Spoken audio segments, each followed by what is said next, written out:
विद्यार्थी मित्र हो नमस्कार. मी प्राध्यापक संदीप तडाखे, बाळासाहेब देसाई कॉलेज पाटण.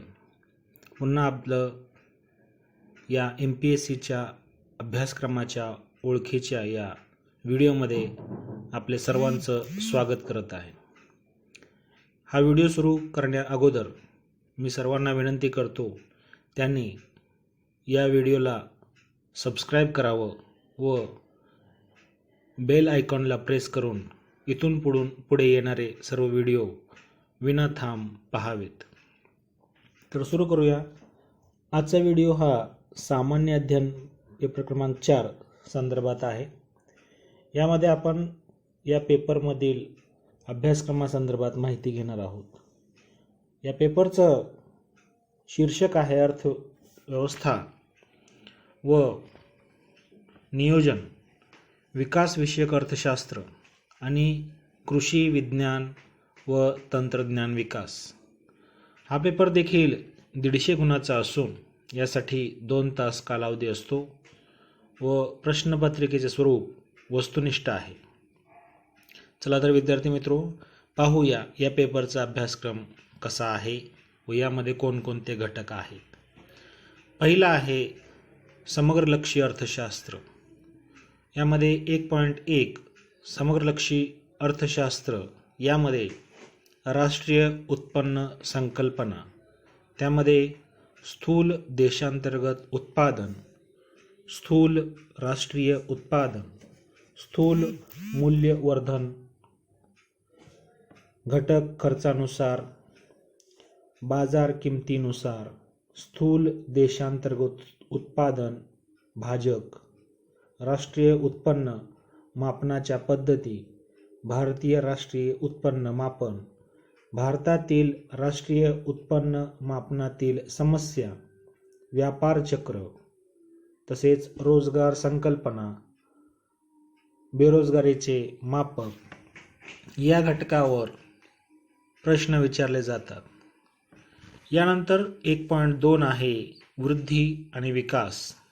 यामध्ये विकासाचे निर्देशांक, विकासाचे सामाजिक व आर्थिक निर्देशांक, समावेशक विकास, शाश्वत विकास, विकास आणि पर्यावरण, हरित स्थूल देशांतर्गत उत्पादन, शाश्वत विकास उद्दिष्टे, तसेच आर्थिक विकासाचे घटक.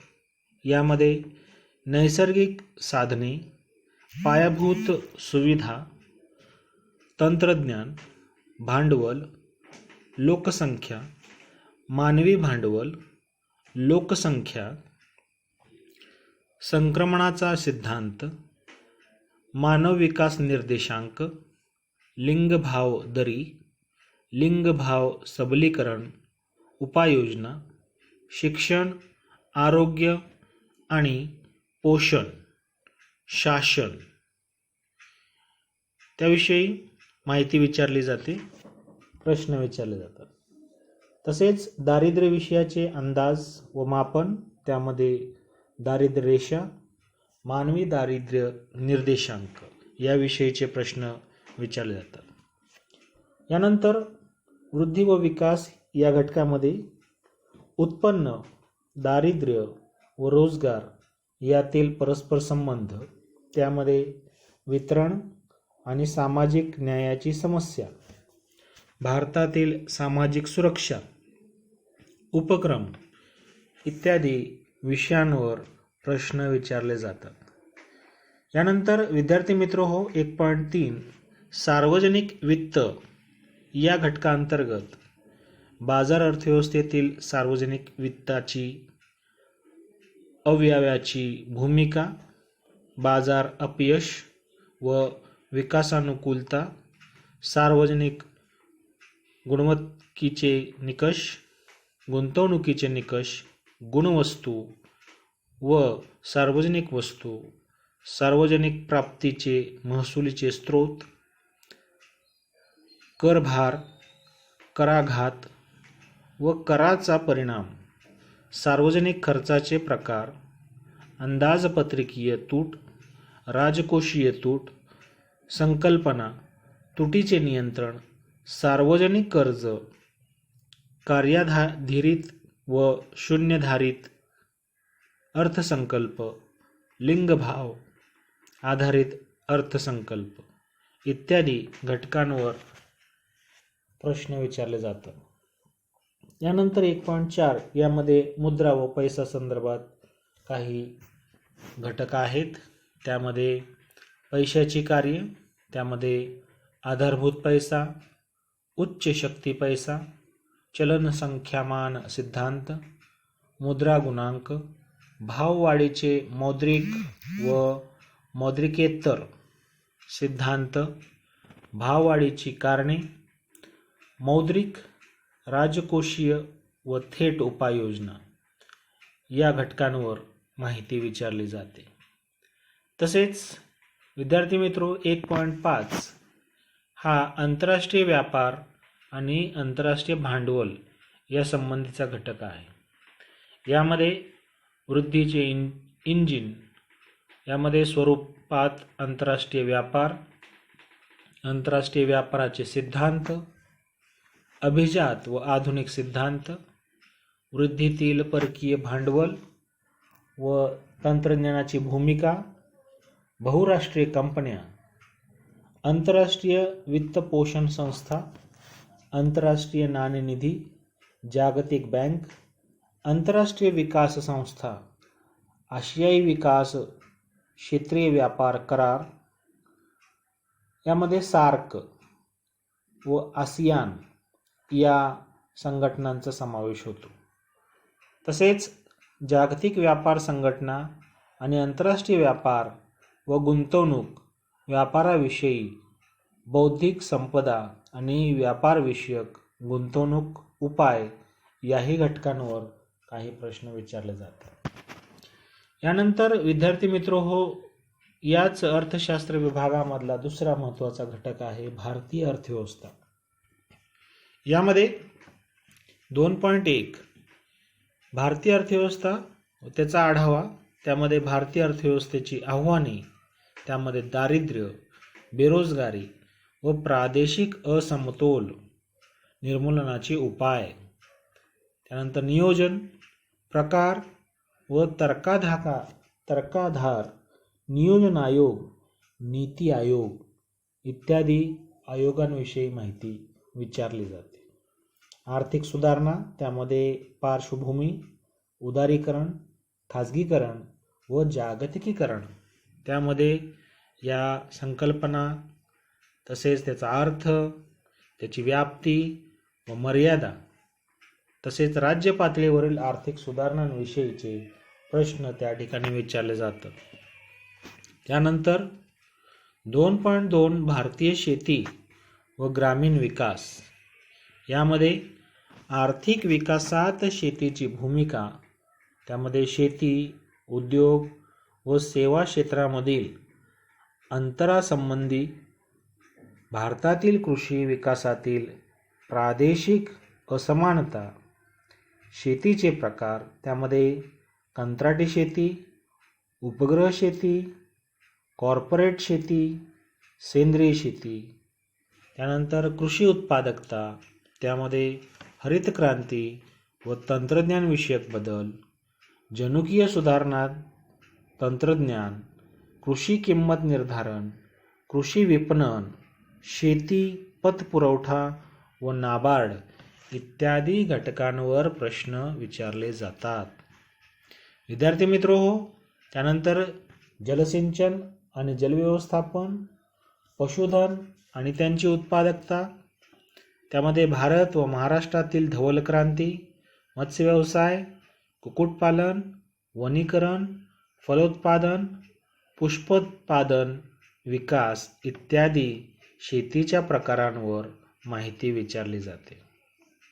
त्याचबरोबर कृषी अनुदान, त्यामध्ये आधार किंमत आणि संस्थात्मक उपाय, सार्वजनिक वितरण व्यवस्था, अन्न सुरक्षा, कृषी विपणनावरील गॅट कराराचे परिणाम, ग्रामविकास धोरण, त्यामध्ये ग्रामीण पायाभूत संरचना, सामाजिक आणि आर्थिक या घटकांवर देखील प्रश्न विचारले जातात. विद्यार्थी मित्रो, 2.3 हा सहकार संबंधी आहे.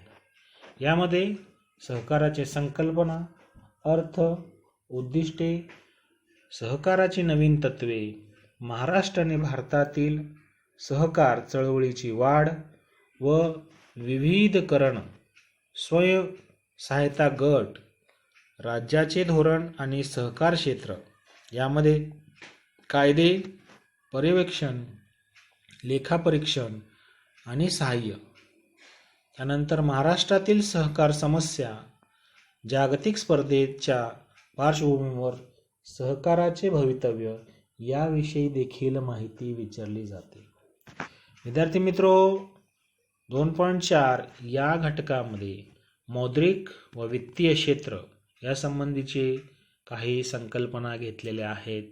त्यामध्ये भारतीय वित्त व्यवस्था, त्याची संरचना, भारतीय रिझर्व्ह बँकेची भूमिका, मौद्रिक व पत धोरण, संक्रमण यंत्रणा, भारतातील भाववाढ, लक्ष्य भारतातील बँकिंग आणि बँकेतर वित्त संस्था, विकास, नाणे बाजार, 1991 नंतरच्या घडामोडी, भांडवल बाजार, 1991 नंतरच्या घडामोडी, सेबीची भूमिका, वित्तीय क्षेत्रातील सुधारणा इत्यादी घटकांवर देखील माहिती दिलेली आहे. विद्यार्थी मित्रो, 2.5 हा सार्वजनिक वित्त आणि वित्तीय संस्थेशी संबंधित असणारा भाग आहे.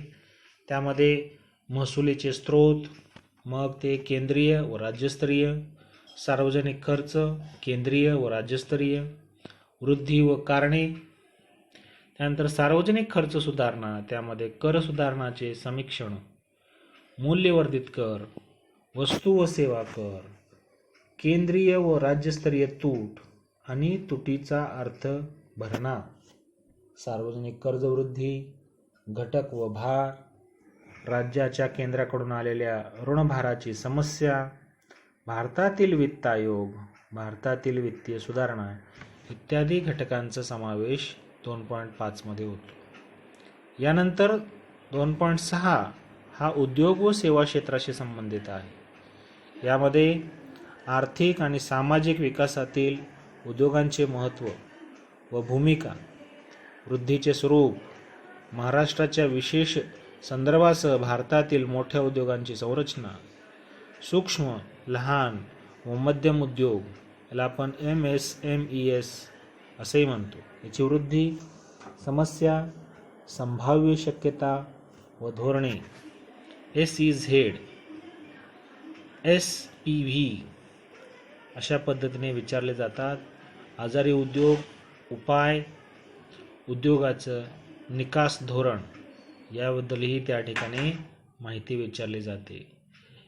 1991च्या पूर्वी व नंतरची औद्योगिक धोरण, भारत व व्यवसाय सुलभता, भारतातील सेवा क्षेत्राची रचना व वृद्धी, भारतीय श्रम, त्यामध्ये समस्या, उपाय व सुधारणा, सामाजिक सुरक्षा, उपाय यावर देखील काही प्रश्न विचारलेले असतात.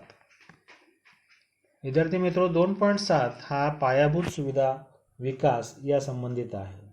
यामध्ये पायाभूत सुविधाचे प्रकार, ऊर्जा, पाणीपुरवठा व सफाई इत्यादी पायाभूत सुविधांची वृद्धी, गृहनिर्माण, वाहतूक, यामध्ये रस्ते, बंदर इत्यादी, दळणवळण, यामध्ये पोस्ट व टेलिग्राम, दूरसंचार, रेडिओ, दूरचित्रवाणी व इंटरनेटचे जाळे यांचा समावेश होतो.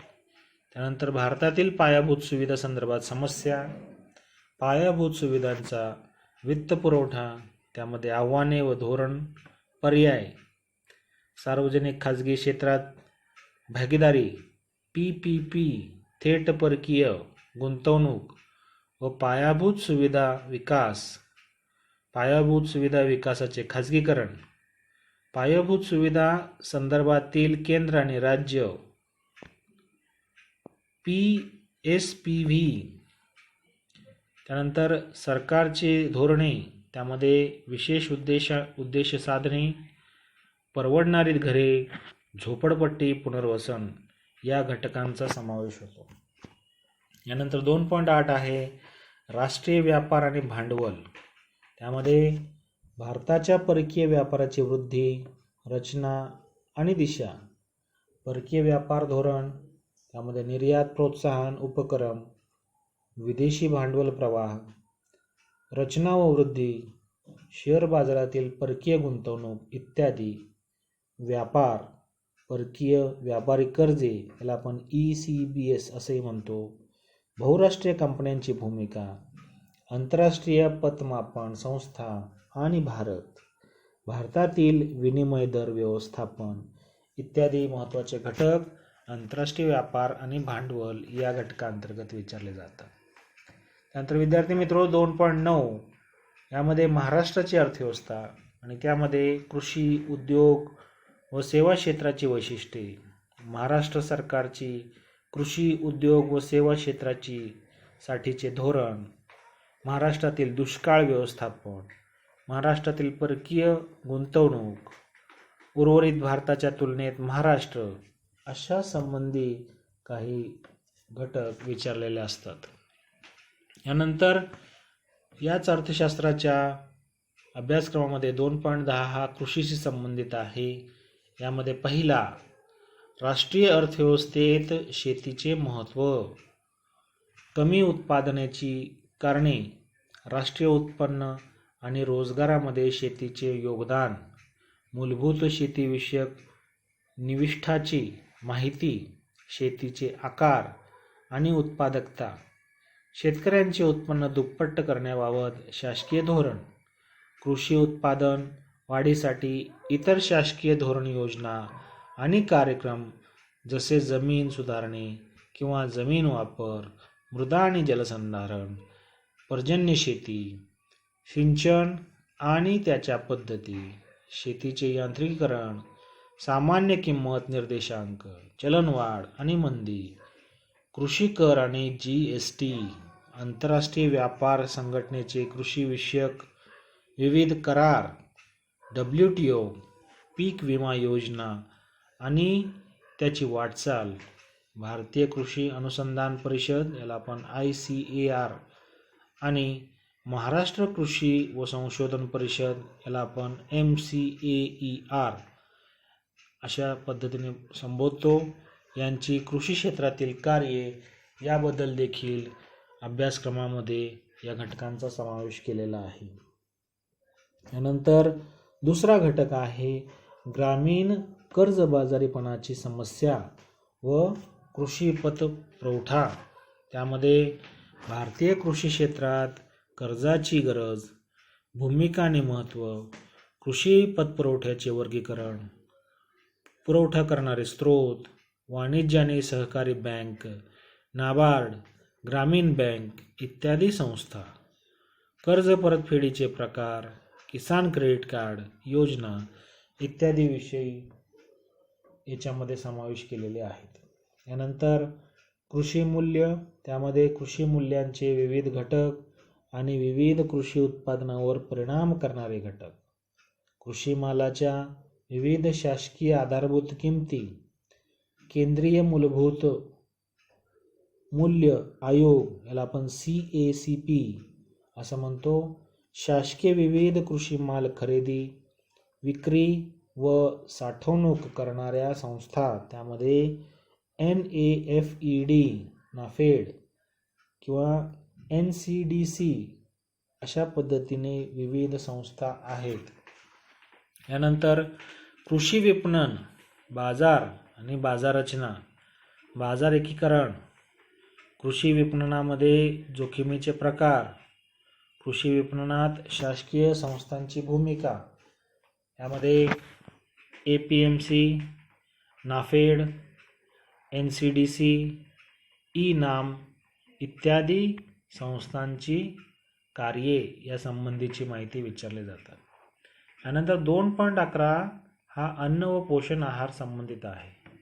यामध्ये भारतातील अन्न उत्पादन व खप, त्यामधील कल, अन्न स्वावलंबन, अन्न सुरक्षिततेमधील समस्या, साठवणुकीतील समस्या व प्रश्न, प्रमाण, वितरण, अन्नाची आयात व निर्यात, भारतातील सामान्य पौष्टिक समस्या, शासकीय धोरण, योजना जसे सार्वजनिक वितरण योजना, कामासाठी अन्न, दुपारचे भोजन योजना आणि इतर पौष्टिक कार्यक्रम यासारखे कार्यक्रम, हरित क्रांती आणि अन्नाच्या आत्मनिर्भरतेवर त्याचा परिणाम, खाद्य कार्यक्रमासाठी तेल, पौष्टिक सुरक्षा, राष्ट्रीय अन्न सुरक्षा कायदा 2013 या काही कायद्यांवर देखील कायद्यासंबंधी प्रश्न विचारलेले असतात. यानंतर विद्यार्थी मित्र हो, तिसरा घटक जो आहे या सामान्य ज्ञानाच्या पेपरचा तिसरा घटक हा विज्ञान आणि तंत्रज्ञान विकास या संबंधी आहे. यामध्ये 3.1 हा ऊर्जा विज्ञानाशी संबंधित आहे. त्यामध्ये पारंपरिक ऊर्जा स्रोत, त्यामध्ये जीवाश्म इंधन आणि ज्वलन, औष्णिक, जलविद्युत शक्ती, भरती व लहरी शक्ती, अवकाश किंवा आवश्यक द्रव्य, गतिशास्त्र, ऊर्जा रूपांतर इत्यादी घटक आहेत. त्यानंतर अपारंपरिक ऊर्जा स्रोतामध्ये याचा परिचय, तत्व आणि प्रक्रिया, त्यामध्ये सौर, पवन, समुद्रलाटा, भूऔष्णिक, जीव वस्तुमान, कचरा, जैववायू, पेट्रोप्लांट आणि इतर अपारंपरिक ऊर्जा स्रोत, उदाहरणार्थ ऊस पीक इत्यादीची उपउत्पादने, सौर साधने, सौर कुकर, पाणी तापक सौर शुष्क यंत्र इत्यादी घटक आहेत. त्यानंतर भारतातील ऊर्जा संकट, यामध्ये शासन धोरणे व ऊर्जा निर्मिती कार्यक्रम, MNREMEDA तसेच IREDA इत्यादी संस्थांचा समावेश किंवा कार्यक्रमांचा समावेश होतो. यामध्ये औष्णिक व जलविद्युत निर्मिती कार्यक्रम, वीज वितरण व विद्युत पुरवठा यंत्रणा, ऑफ ग्रीड आणि ऑन ग्रीड सौर विद्युत घटप्रणाली, ऊर्जा सुरक्षा, संशोधन व विकास यामधील कार्यरत संस्था इत्यादी विषयी माहितीचा समावेश अभ्यासक्रमामध्ये केलेला आहे. त्यानंतर 3.2 संगणक व माहिती तंत्रज्ञानाशी संबंधित आहे. त्यामध्ये पहिला परिचय, यामध्ये संगणक hardware, software, accessories, communication, networking, wired, wireless internet, web technology, static, dynamic web pages, web hosting, नवीनतम साधने आणि तंत्रज्ञान, cloud computing, social networking, blockchain इत्यादी काही संकल्पना व त्याची माहिती समाविष्ट केलेली आहे. यानंतर इंटरनेट ऑफ थिंग्स, IoT, आभासी वास्तव, संवर्धित वास्तव, VR, AR, messaging, search engine, digital वित्तीय सेवा, कृत्रिम बुद्धिमत्ता, मशीन लर्निंग किंवा लेर्निंग, AI, ML इत्यादी घटक आहेत, इत्यादी संकल्पना आहेत. तसेच शासकीय पुढाकार, त्यामध्ये media lab Asia, digital India इत्यादी नवनवीन योजना आहेत. त्याचबरोबर सुरक्षा, त्यामध्ये नेटवर्क आणि माहिती सुरक्षा, फॉरेन्सिक, सायबर कायदा इत्यादी विशेष घटकांचा समावेश केलेला आहे. यानंतर 3.3 अंतराळ विज्ञान आणि तंत्रज्ञानाशी संबंधित आहे. त्यामध्ये भारतीय अंतराळ अभ्यास, त्यामध्ये त्याची धोरण व कार्यक्रम, अंतराळ मोहीम, इस्रो, भारतीय कृत्रिम उपग्रह, त्याची प्रस्तावना, कार्यतत्व, उपाययोजना, उदाहरणार्थ दूरदर्शन प्रसारण, दूरसंचारण, हवामान अंदाज, GPS, आपत्ती पूर्वानुमान, शिक्षण इत्यादी घटकांचा समावेश होतो. तसेच उपग्रह प्रक्षेपण, अवकाश कचरा इत्यादी समस्यांचा देखील अभ्यास आहे. त्यानंतर सुदूर संवेदन आणि त्याचे उपयोजन, त्यामध्ये GIS आणि त्याचे उपयोजन, उदाहरणार्थ अभियांत्रिकी आणि नियोजन, सुविधा व्यवस्थापन, पर्यावरण आणि संसाधने व्यवस्थापन, मार्गिका जाळे, भूभाग माहिती प्रणाली इत्यादींचा समावेश देखील या अभ्यासक्रमामध्ये केलेला आहे. यानंतर विद्यार्थी मित्र 3.4 हा विज्ञान संबंधित असून त्यामध्ये जैवतंत्रज्ञान या घटकाला खूप महत्त्व दिलेले आहे. त्यामध्ये 3.4.1 प्रस्तावना, जैवतंत्रज्ञान अतिसूक्ष्म तंत्रज्ञानाची प्रस्तावना, संधी, त्याचा वापर व स्वरूप, जनुक फुटून, पुनश्चयंत्रक DNA तंत्रज्ञान इत्यादी जैवतंत्रज्ञानाविषयीची माहिती विचारली जाते. त्यानंतर 3.4.2 यामध्ये शेतीमध्ये कृषी जैवतंत्रज्ञानाशी संबंधित आहे. त्यामध्ये प्रस्तावना, इतिहास, जैविक कीटकनाशके, जैविक खत, जैव इंधन, पर्यावरण विषयक स्वच्छता, जैविक उपचार, जैवविविधतेचे संवर्धन इत्यादी नवीन संकल्पना घेतलेल्या आहेत. त्यानंतर वनस्पती ऊर्जा संवर्धन यामध्ये आधुनिक तंत्रज्ञान, उपयोगिता, दुय्यम चयापचय या घटकांचा समावेश देखील होतो. त्यानंतर प्रतिरक्षा विज्ञान, प्रतिरक्षा निदान तंत्रे, पशुपेशी तंत्रज्ञान या घटकांचा समावेश होतो. त्यानंतर 3.4.5 DNA तंत्रज्ञानाची मनुष्य व प्राण्यांकरिता उपयोगिता.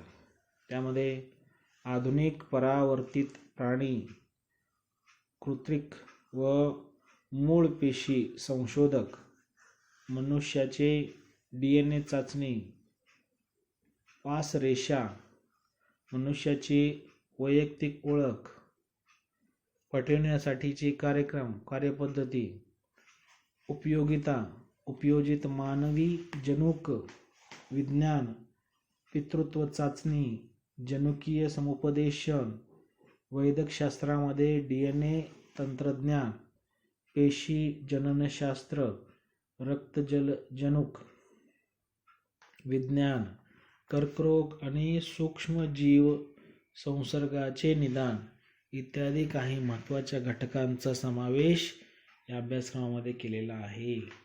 त्यानंतर 3.4.6 मध्ये लसी, परंपरागत व आधुनिक जैव पद्धतीचा लसी. त्यानंतर 3.4.7 आहे क्विवन, औद्योगिकदृष्ट्या महत्त्वपूर्ण क्विवन उत्पादने याचाही त्या ठिकाणी समावेश केलेला आहे. त्यानंतर जैव नैतिकता, आरोग्य सेवेत जैव नैतिकता, कृत्रिम प्रजनन तंत्रज्ञान, जन्मपूर्वी निदान, जनुकीय चाचणी, आनुवंशिक तपासणी, अजनुकीय उपचार पद्धती, प्रत्यारोपण तंत्रज्ञान इत्यादी काही मूळ संकल्पनांचा समावेश यामध्ये केलेला आहे. यानंतर जैवसुरक्षा, त्यामध्ये जैवसुरक्षितता, विशिष्ट जीवांकरिता जैवसुरक्षिततेचे टप्पे, जैवतंत्रज्ञान, विभागीय मार्गदर्शन तत्त्वे इत्यादी घटकांचा समावेश होतो. यानंतर एकाधिकार, पेटेंट, प्रस्तावना, नंतर बौद्धिक मालमत्ता, अधिकार, पेटेंटिंग प्रक्रिया, पेटेंट कायदा, प्रक्रिया व उत्पादन, आण्विक औष्णिक वीज निर्मिती, तत्वरचना, कार्य व पर्यावरण, यामध्ये आण्विक कचरा, अपघात, तसेच भारतातील आण्विक विद्युत निर्मिती केंद्रे, आण्विक तंत्रज्ञानाचे उपयोग, उदाहरणार्थ ग्राहक उत्पादने, अन्न आणि शेती उत्पादने, वैद्यकीय औषधे इत्यादीचा समावेश होतो. त्यानंतर 3.6 विद्यार्थी मित्रो आपत्ती व्यवस्थापनासंदर्भात आहे. त्यामध्ये आपत्ती व्यवस्थापनाची व्याख्या, पर्यावरणातील तणाव, स्ट्रेस, आपत्तीचे वर्गीकरण या घटकांचा समावेश होतो. तर नैसर्गिक आपत्ती, कारणे, परिणाम व उपाय योजना, त्यामध्ये भूकंप, सुनामी, महापूर, दरडी कोसळणे, अवर्षण, वणवा, वीज कोसळणे इत्यादी काही प्राकृतिक समस्या आहेत, त्यांच्याविषयीचा अभ्यास या ठिकाणी केला जातो. यानंतर मानवी आपत्तीची कारणे, परिणाम व उपाय सांगायचे आहे. वाळवंटीकरण, मृदा धूप, जंगले, शेती व घरांना लागणाऱ्या आगी, दहशतवाद आणि अतिरेकी कारवाया, त्यामध्ये बॉम्बस्फोट, नागरी भाग आणि दाट लोकवस्तींना लक्ष्य करून केलेले हल्ले, अपघात, पूल व पदचरी पूल कोसळणे, महाराष्ट्रातील विविध पुलांचे, इमारती, धरणांच्या भिंतीचे स्ट्रक्चरल ऑडिट करण्याची आवश्यकता, बांधकाम अंकेक्षण, स्ट्रक्चरल ऑडिट, प्राधिकरणाचे गठन आणि त्याची गरज, त्यामध्ये आपत्तीची ओळख, पूर्वकल्पना व वितरण, प्रभाव क्षेत्र व धोके, त्याचे विश्लेषण, आपत्ती विषयक जाणीव, पूर्वानुमान, मदत कार्य व पुनर्वसनाचे कार्य इत्यादींचा समावेश होतो. तर विद्यार्थी मित्रो, अशा पद्धतीने आज आपण सामान्य अध्ययन पेपर क्रमांक 4 याची माहिती घेतली. विद्यार्थी मित्रो, या अभ्यासक्रमाला पुन्हा एकदा आपण व्यवस्थित नीट वाचून समजून घेतला आणि त्या अनुषंगाने जर आपण परीक्षेमध्ये उतरलो, या अभ्यासक्रमाचा आपल्याला 100% जर ओळख असेल तर आपल्याला पूर्वपरीक्षा देणं सोपी जाईल, तसेच मुख्य परीक्षा ही आपल्याला सोपी जाईल. तर विद्यार्थी मित्रो, इथे थांबूया. पुन्हा भेटू आपण पुढच्या व्हिडिओमध्ये. तोपर्यंत नमस्कार.